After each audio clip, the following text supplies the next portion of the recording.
There's long hours, emotional ups and downs, never-ending exams, and you're not paid that much. Is being a doctor in the NHS actually worth it? I'm Triya and I'm a junior doctor working in London. I graduated from the University of Oxford and I have been working as a junior doctor for nearly 2 years.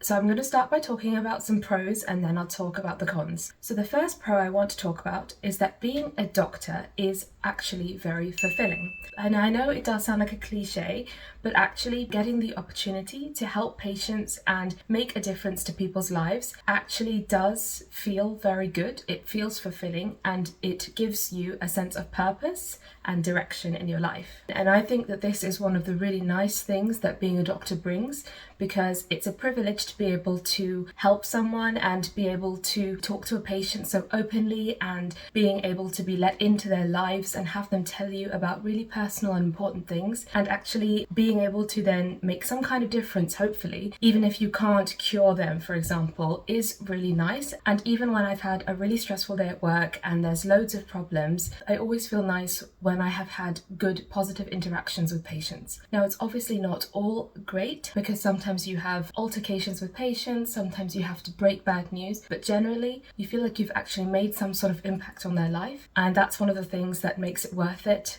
Even when you've had a long day, even one small interaction with a patient can really turn things around. I have a lot of friends who are not medics and they are in various corporate jobs, for example, in marketing, in technology, in lots of fields that I know very little about. But actually one of the things that I found that all of these people say is that sometimes they struggle with what they're doing and they have almost a moral or an existential crisis thinking about what their job is actually worth and is there any greater purpose. Now, often there is one, but I think that when you are a doctor or another healthcare worker, that box is ticked quite easily and you can see the impact of your work. Even, for example, if you're someone who doesn't even talk to the patients, but you are writing their discharge letter or you are helping with their medications, you have still made an impact on that person's life. And the great thing about being a doctor is that if you're involved in clinical research or scientific research, then you can impact more than one person at a time.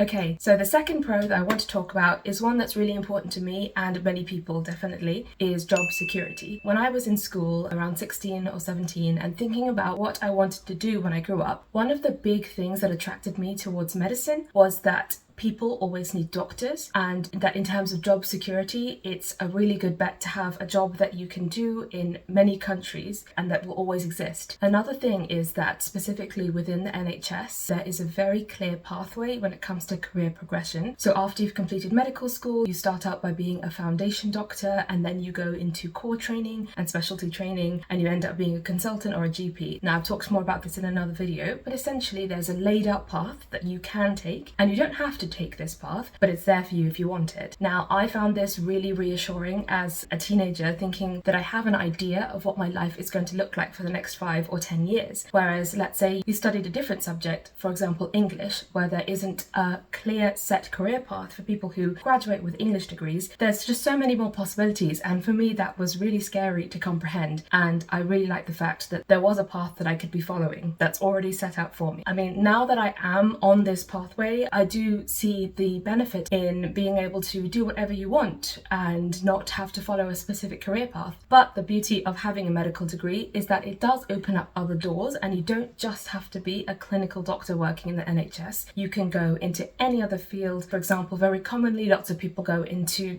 scientific research, marketing, pharmaceuticals, and probably branch out into many different things. But I think having that security is really nice. The final pro I want to talk about is the people. So when you're a doctor working in a hospital or some kind of healthcare setting, you meet a lot of people. The way that training in the NHS works for doctors is that you rotate through lots of different specialties and lots of different hospitals. Now, this isn't good for travel and settling down and buying a house, that kind of thing. But what it does mean is that you constantly meet so many new people. That's not just doctors, but other healthcare workers such as pharmacists, technicians, therapists, and and also patience. You're constantly meeting new people, working with new colleagues, and also this is people of different ages, different backgrounds, also different countries. I mean, the NHS is made up of over 40% of international medical graduates, which is so cool. Essentially, being a doctor is never boring because you meet so many different people and you're not just confined to one office where you work with 5 people that you know for 10-15 years. I mean, there is definitely a benefit in that too, but I just really like the fact that we can meet so many different people. It's a really good way to open your mind and broaden your perspective on life. So there are lots of potential pros of being a doctor, but those are the 3 that I wanted to talk about today because I think these 3 are really important. There are lots of different downsides to being a doctor, and I have picked out 3 that I think are especially important that I'm going to talk about today. Let's talk about the first one, and this is a big one, and it is work-life balance. It's no secret that being a doctor is difficult and it's hard to maintain a good work-life balance. The nature of training and studying and progressing through your career is such that it's often difficult to get a good work-life balance. As a doctor, you may be working long hours, which are antisocial, so they go into the evenings or the nights and the weekends, and you have unpredictable shifts which can be very busy where you don't have much time to sit down or take a break or even drink water. The rotas that you will be on as a junior doctor can be very rigid, which means that it can be difficult for you to swap your on-call shifts to take time to go to family events and weddings and holidays and things like that. There's lots of restrictions about when you can and can't take your holidays, and that's not even talking about the emotional and physical toll of being a doctor. It is hard to balance everything.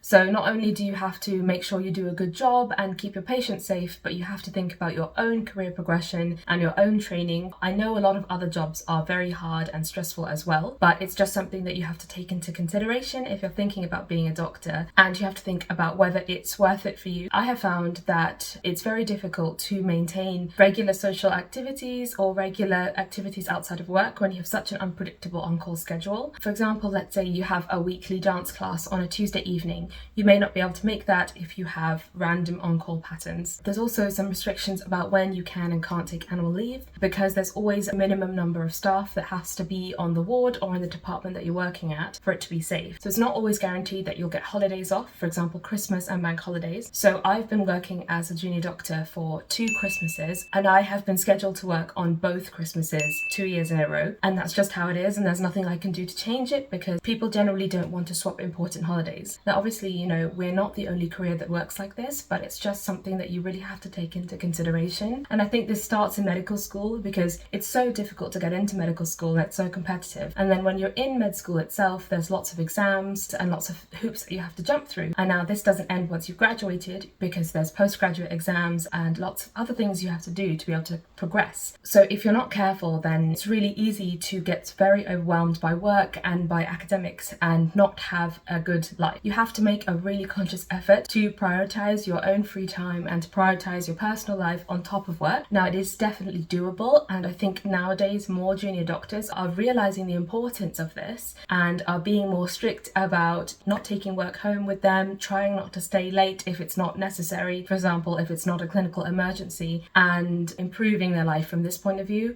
But it's just something that you have to take into consideration. The next thing I want to talk about is money. Now, if you are in the UK or if you have been reading about the healthcare news in the UK, you'll know that junior doctors have been on strike for over a year now, and this is all about pay restoration. Junior doctors' pay has been cut by more than a quarter since 2008. For that reason, consultants, junior doctors and other different healthcare workers have been on strike at various different times trying to rectify this. There is a stereotype, maybe in other countries, that you can go into medicine to earn a lot of money. While that can be true, it's important to know that as a junior doctor working in the NHS, you will not really be earning that much money. As a foundation year 1 doctor, which is when you've just graduated, it's your first year post-graduation, I was earning around £14 an hour, and now in my second year as a junior doctor, as an FY2 doctor, I am earning around £16 per hour. And now what I didn't really realise is that you are paid the same rate per hour, whether that is during the day, so during normal office hours, for example between 9 to 5 Monday to Friday, or whether it's on the bank holiday or on a weekend or in the evenings. I am paid the same rate per hour for working these different types of day. The only time that we are paid a a little bit more per hour is the night shift.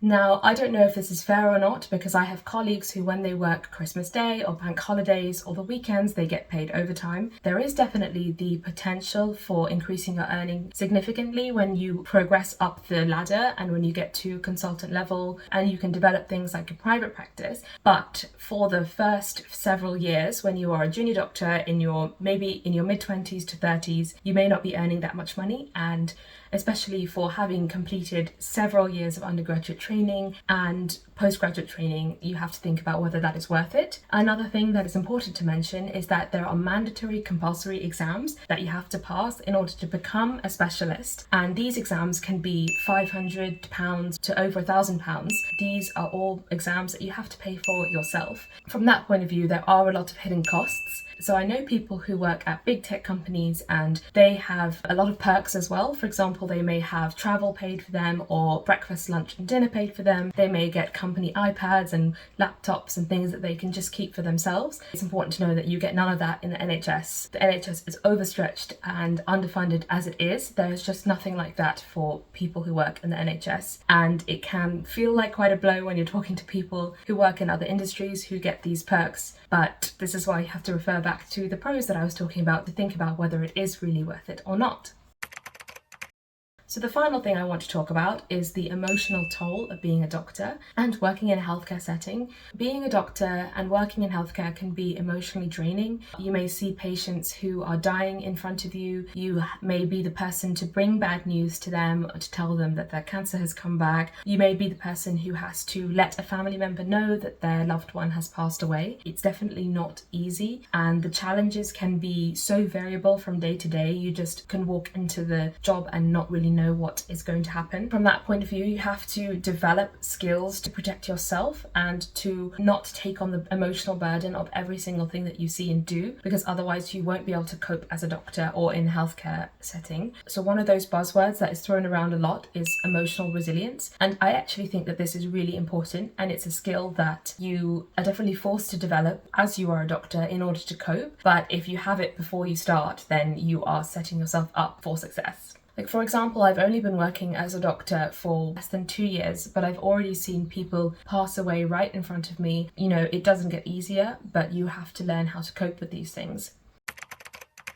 So, I've talked about some pros and I've talked about some cons, and now it's time to think about whether being a junior doctor in the NHS is actually worth it. Now, I think there's two things to think about. Maybe whether being a doctor is worth it and whether working in the NHS is worth it are two separate things. I think that it's certainly a complex question and there's no easy answer. I think it's something that ultimately is very personal, and you have to think about the pros and cons in respect to you and whether the toll and the hard work actually has any payoff. I think for me, I certainly don't regret going to medical school and graduating and becoming a doctor. I think there are a lot of downsides that come with being a doctor and working in the NHS, but I don't regret what I've done so far. Now, if you ask me whether I will actually continue to work in the NHS for the rest of my life, the answer is probably no, but we can talk more about that in a different video. But remember, everyone's journey is unique and you should take things into consideration for yourself. Thank you so much for watching. I hope that was useful, and I'll see you guys in the next video.